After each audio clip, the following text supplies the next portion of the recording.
천장을 보면서 잠시 누워 있습니다. 몸이 무거운 건지 마음이 무거운 건지 모르겠습니다. 아내는 옆에서 아직 자고 있습니다. 숨소리가 얕습니다.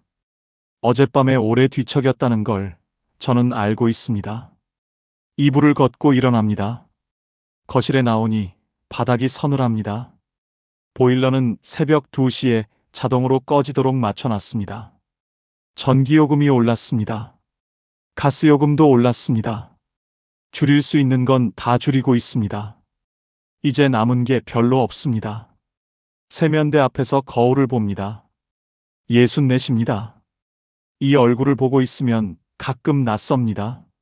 30년 넘게 공장에서 일하던 사람이 지금 이 얼굴을 하고 있구나 하고, 오늘도 아침 7시까지 출근해야 합니다. 요양원 노인분들이 일어나기 전에 저는 이미 그곳에 있어야 합니다. 저는 이강수입니다. 올해 64, 전북 익산에서 나고 자랐고 26부터 군산산업단지에 있는 자동차 부품 공장에서 일했습니다. 프레스 라인에서 시작해서 현장 관리직까지 올라갔습니다. 38년입니다. 한 직장에 38년을 다녔습니다. 그게 자랑이었습니다. 아니, 자랑이라고 생각했습니다. 월급날이면 집에 가는 발걸음이 달랐습니다. 봉투를 들고 아내 앞에 놓으면 아내가 빙긋 웃었습니다. 그 웃음이 좋았습니다. 아이들이 크면서 교복을 사줄 때, 수학여행비를 낼 때, 대학 등록금을 준비할 때 그 돈이 어디서 나오는지 저는 알고 있었습니다. 제 몸에서 나왔습니다. 공장이 기울기 시작한 건 제가 56이 되던 해였습니다.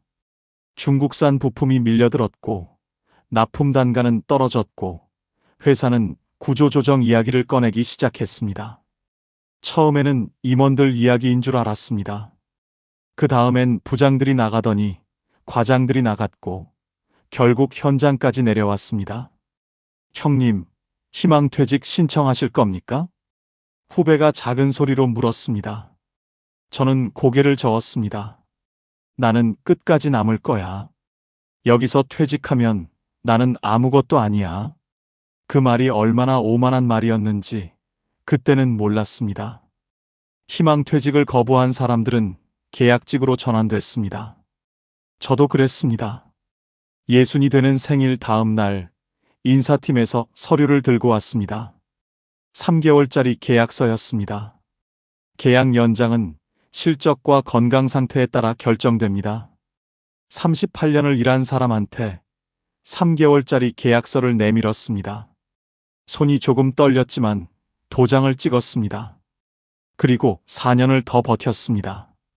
3개월마다 계약서를 받았고 3개월마다 연장될지 안 될지를 기다렸습니다.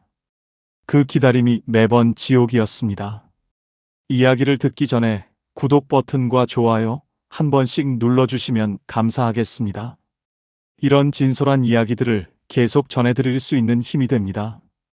국민연금 수령 안내서가 온 건 63 생일 즈음이었습니다.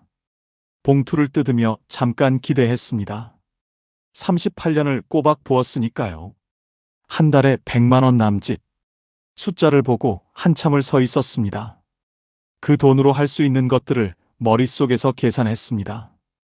아파트 관리비가 15만 원, 건강보험료 부부 합산 18만 원, 통신비 2개 합치면 8만 원, 전기, 가스, 수도 합치면 계절 따라 다르지만 평균 15만 원 안팎. 그것만 해도 56만 원입니다. 남는 게 얼마 안 됩니다. 계산기를 두드리다 멈췄습니다. 이건 계산이 아니라 절벽이었습니다. 아내 기초연금이 33만 원 나옵니다. 그게 전부입니다. 합쳐서 100만 원이 조금 넘습니다. 여러분은 어떻게 생각하십니까? 이 돈이 넉넉한 돈입니까? 저도 처음에는 줄여가면 된다고 생각했습니다. 쓸데없는 것 끊고 외식 안 하고 여행 포기하면 된다고요.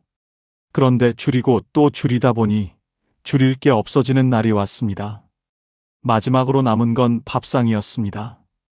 회사에서 마지막 통보를 받은 건 63, 겨울이었습니다. 이번 분기를 끝으로 계약 종료입니다. 전화 한 통이었습니다. 38년 플러스 4년, 총 42년을 일한 사람한테 전화 한 통으로 끝을 냈습니다. 저는 그날 집에 일찍 들어갔지만 아내한테 말하지 못했습니다. 저녁을 먹으면서도 말하지 못했습니다. TV를 보다가 아내가 잠든 다음에도 저는 혼자 부엌에 앉아 있었습니다. 통장을 꺼냈습니다. 퇴직금 받아서 남은 돈, 적금 만기 탄 돈, 보험 해지 환급금, 다 합쳐서 얼마가 되는지 계산했습니다. 그리고 지금까지 매달 얼마씩 줄고 있는지 계산했습니다. 이 속도면 몇 년이 남았는지 계산이 됐습니다.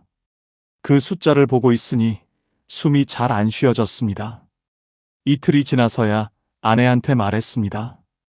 밥을 먹다가 별것 아닌 것처럼 말했습니다. 이달 말이 마지막이래. 아내의 숟가락이 밥그릇 위에 멈췄습니다. 한참 아무 말이 없었습니다. 창밖으로 눈이 내리고 있었습니다. 그럼 이제 어떻게 해?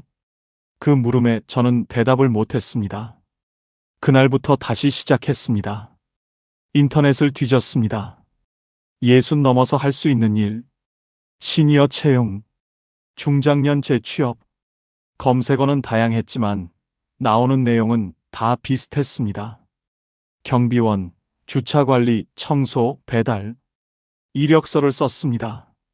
현장관리직 38년 경력, 각종 안전 자격증, 지게차 면허, 63이라는 나이를 어떻게 표현해야 유리할지 고민하다가 결국 그냥 쓸 수밖에 없었습니다. 물류센터 면접을 봤습니다. 건강하십니까? 네, 자신 있습니다. 야간 가능하세요? 됩니다. 저희가 좀 젊은 분을 원하긴 하는데요. 연락은 오지 않았습니다. 아파트 경비원 지원을 했습니다. 필기 시험을 봤습니다. 65살까지 가능하다는 공고였습니다. 경쟁률이 생각보다 높았습니다.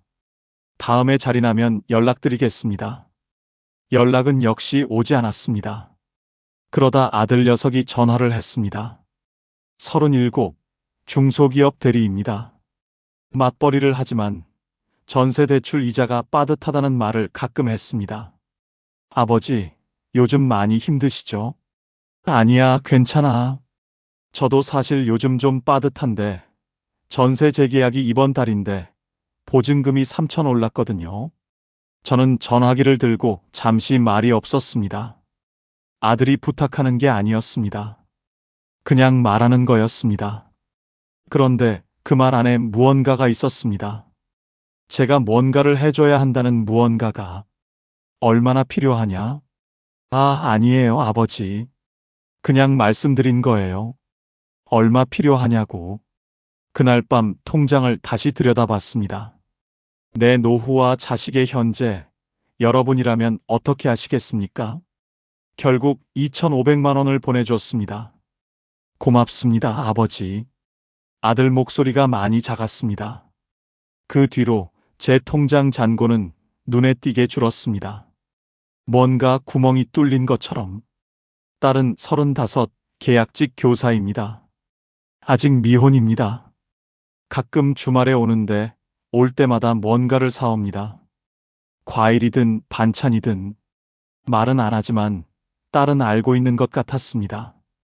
어느 날 딸이 왔다가 냉장고를 열었습니다. 아무 말도 하지 않았습니다. 그냥 문을 닫았습니다. 냉장고 안에는 김치와 달걀 몇 개뿐이었습니다. 그리고 아내가 묵혀둔 된장찌개가 하나. 아빠, 나 다음 주에 또 올게. 딸이 가면서 말했습니다. 저는 아니야, 바쁠 텐데 하고 말했습니다. 그날 밤 아내가 부엌에서 오래 있었습니다. 제가 들여다보니 울고 있었습니다. 소리도 없이. 그냥 싱크대 앞에 서서 눈물이 흐르는 걸 닦지도 않고 있었습니다. 왜 울어? 아니야. 눈이 좀 시려서. 그 말을 듣고 저는 더 이상 묻지 않았습니다. 그게 진짜 바닥이었습니다. 가스요금 고지서가 2달치 연체로 나왔을 때였습니다. 빨간 글씨로 공급 중단 예정이라고 적혀 있었습니다. 저는 그 종이를 식탁 위에 놓고 한참 봤습니다. 아내는 안방에 있었습니다. 저는 아내한테 그 종이를 보여주고 싶지 않았습니다. 그날 저녁 아내가 밥을 하다가 말했습니다. 여보, 이제 밥은 압력솥으로 하자. 전기밥솥이 전기 많이 먹어. 저는 아무 말도 못했습니다. 38년을 일하고 자격증을 7개 따고 42년을 버텼던 사람이 지금 가스요금 때문에 숨을 죽이고 서 있습니다. 여러분, 이런 적 있으십니까? 무언가를 열심히 했는데 남은 게 없는 느낌. 다 했는데 이게 맞나 싶은 그 느낌. 그날 밤이었습니다. 아내가 잠들고 저는 베란다에 나갔습니다. 바람이 차가웠습니다. 아래를 내려다보니 불빛들이 반짝이고 있었습니다. 15층입니다. 잠깐이었습니다. 아주 잠깐 이상한 생각이 스쳤습니다. 여기서 내려가면 모든 계산이 끝나겠구나. 자식들한테 짐이 되는 것도, 아내 눈물을 보는 것도, 자격증 파일을 꺼내놓고 이력서를 다시 쓰는 것도 그냥 끝나겠구나. 얼마나 그 생각을 했는지 모르겠습니다. 길지 않았을 겁니다. 하지만 그 짧은 순간이 지금도 기억납니다. 핸드폰이 울렸습니다. 아내였습니다. 여보, 어디야? 춥다. 들어와. 저는 베란다 문을 닫았습니다. 방으로 들어가니 아내가 이불 속에 누워 있었습니다. 이불을 반쯤 걷고 저를 기다리고 있었습니다. 왜 나가 있어? 추운데? 저는 아무 말 않고 이불 속으로 들어갔습니다. 아내 등이 차가웠습니다. 한참 있다가 제가 말했습니다. 우리 이거 어떻게 하면 좋겠냐? 아내가 조금 있다 말했습니다. 살다 보면 어떻게 되겠지? 그 말이 그날 밤 저한테는 생명줄 같았습니다. 다음 날 아침 저는 구청 복지관 홈페이지를 뒤졌습니다. 중장년 일자리, 시니어 직업훈련, 사회서비스 일자리, 요양보호사 교육과정이 눈에 들어왔습니다. 처음에는 스쳤습니다. 이게 내가 할 일인가? 남자가, 그것도 현장 관리직 출신이 노인 수발을 드는 일을 하는 건가? 그런데 계속 그 페이지가 눈에 걸렸습니다. 교육기간 240시간, 국가 자격증, 취업 연계 가능. 저는 전화를 했습니다. 남자도 됩니까? 물론이죠. 요즘은 남성 요양보호사 수요가 꽤 있어요. 다음 주 월요일 접수 마감이었습니다. 저는 그날 바로 등록했습니다. 교육장에 들어가던 날, 솔직히 말하면 주눅이 들었습니다. 수강생이 15명이었는데 남자는 저 포함 3명이었습니다. 나머지는 다 여성분들이셨습니다. 연령대는 다양했지만 저처럼 60대 초중반이 많았습니다. 강사 선생님이 말했습니다. 요양보호사는 단순히 몸을 돌봐드리는 일이 아닙니다. 사람의 마지막 시간 곁에 있어드리는 일입니다. 그 말이 이상하게 마음에 박혔습니다. 마지막 시간 곁에 있어드리는 일. 240시간이 길었습니다. 이론 공부도 있었고 요양시설 실습도 있었습니다. 기저귀를 갈아드리는 실습을 처음 할 때는 손이 떨렸습니다. 목욕 보조를 처음 해드릴 때는 어르신이 민망해하실까봐 제가 더 어색했습니다. 그런데 실습 사흘째 한 할아버지가 저한테 말씀하셨습니다. 자네가 와서 좋아. 남자끼리 얘기하니 편하거든. 그 말 한마디에 뭔가 버텨지는 게 생겼습니다. 자격증을 땄습니다. 그리고 동네 요양원에 취업했습니다. 시급은 최저임금 조금 웃도는 수준이었습니다. 주간 파트로 시작했고 한 달 수입이 120만 원 정도 됐습니다. 120만 원. 공장 다닐 때 받던 월급의 절반도 안 됩니다. 하지만 지금 저한테는 숨통이 트이는 돈입니다. 국민연금과 아내 기초연금 33만 원, 요양보호사 월급 120만 원. 합치면 꽤 되는 금액입니다. 여전히 빠듯합니다. 여유가 있다고는 절대 말 못합니다. 하지만 가스요금 고지서를 보고 숨을 죽이는 일은 없어졌습니다. 그것만으로도 저는 지금 다른 사람입니다. 요양원 일은 쉽지 않습니다. 몸이 힘든 건 각오했습니다. 어르신들 이동보조, 목욕보조, 식사보조. 허리에 무리가 옵니다. 무릎도 가끔 욱신거립니다. 그래도 하루 일과가 끝나고 퇴근할 때는 뭔가를 했다는 기분이 납니다. 그게 공장 그만둔 뒤로 꽤 오래 없었던 기분입니다. 어르신들 중에 저보다 어린 분도 계십니다. 50대 후반에 뇌졸중이 오신 분, 60 초반에 치매가 시작된 분. 그분들 옆에 있으면 이상하게 제 처지가 다르게 보입니다. 아직 걸을 수 있습니다. 아직 밥을 혼자 먹을 수 있습니다. 아직 일을 할 수 있습니다. 그게 전부인데 그게 전부가 아닌 것처럼 느껴지던 날들이 있었습니다. 여러분도 그런 날이 있지 않으셨습니까? 오늘 아침 출근 전에 아내와 국을 데워 먹었습니다. 냉장고를 열었더니 어제 딸이 사다 놓은 두부찌개가 있었습니다. 데우는 동안 아내가 밥을 퍼줬습니다. 창밖으로 해가 뜨고 있었습니다. 여보, 날 풀리면 드라이브나 한번 가자. 아내가 밥을 먹으며 말했습니다. 차 팔았잖아. 렌트하면 되지 뭐. 저는 웃었습니다. 오래간만에 웃은 것 같았습니다. 그래. 한번 모아보자. 저는 64입니다. 38년을 공장에서 일하고 자격증을 7개 따고 이력서를 수십 통 쓰고 통장 잔고를 수십 번 들여다봤습니다. 그리고 지금은 요양원에서 어르신들 곁을 지키고 있습니다. 이게 제가 원하던 노후였냐고 물으면 솔직히 모르겠습니다. 하지만 이게 제 삶이라는 건 알고 있습니다. 아직은 포기하지 않았습니다. 건강이 허락하는 한 일은 해야 합니다. 그게 선택인지 강요인지 모르겠지만 오늘도 일어나 보일러를 잠깐 켜고 다시 끄겠지요. 옷을 챙겨 입고 밖으로 나설 겁니다. 엘리베이터 거울에 비친 제 얼굴을 보면서 속으로 묻습니다. 이강수, 잘하고 있냐? 아직 대답은 없습니다. 하지만 오늘도 나갑니다. 그게 지금 제가 할 수 있는 전부이니까요.